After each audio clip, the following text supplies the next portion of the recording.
Je vais vous parler des concentrations. Alors, il y en a de trois types: la concentration massique, la concentration molaire et la concentration molaire en solution.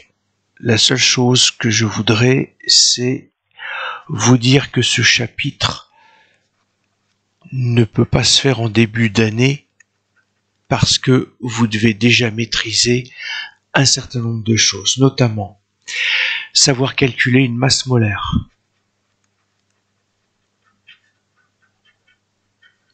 connaître le symbole conventionnel de la masse molaire, son unité, c'est des grammes par mol,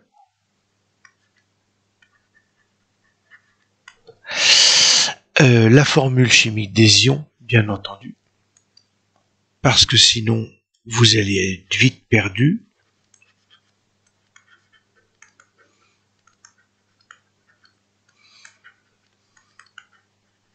Et puis enfin, maîtriser un tant soit peu l'écriture scientifique. Notamment le fait que au laboratoire, on va plutôt travailler en millilitres, et millilitres, c'est en fait du 10-3 litres. Donc le milli, le petit m que j'ai là, c'est le 10-3, c'est-à-dire que si j'ai une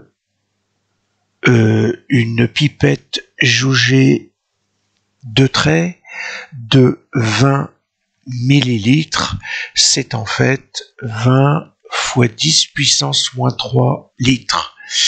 Et 20, c'est 2 fois 10 puissance 1 fois 10 puissance moins 3 litres. Donc en fait, c'est 2 fois 10 puissance 1 moins 3. Donc en fait, du 2 fois 10 puissance moins 2 litres.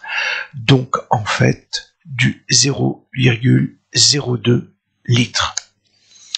Souvenez-vous aussi dans le tableau des conversions que 1 millilitre, c'est 1 centimètre cube. Il m'est déjà arrivé d'avoir des éprouvettes au laboratoire avec des centimètres cubes exprimés en centimètres cubes, alors qu'une pipette, une fiole jaugée, c'est en millilitres.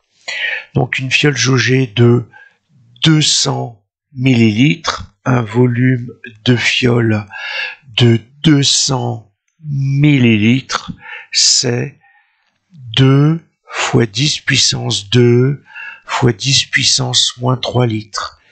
Le 200, il est là. Le milli, il est là. C'est donc 2 fois 10 puissance moins 1 litre. Donc en fait du 0,2 litre. Une dernière chose à la calculatrice. Si vous avez ce résultat-là sur la calculatrice en écriture scientifique, vous allez voir 2E moins 0,2. Et donc ce E là, c'est bien le 10 puissance. Donc le 2E0 moins 0,2, c'est bien l'écriture à la calculatrice de ce que vous devrez écrire sur papier comme étant 2 fois 10 puissance moins 2. Voilà. Donc surtout, il faut que vous soyez à même, avant de commencer, de pouvoir être OK sur tous ces plans-là, parce que sinon, vous risquez d'être perdu. Donc plutôt une notion de fin d'année, voire une notion qui peut être abordée en première.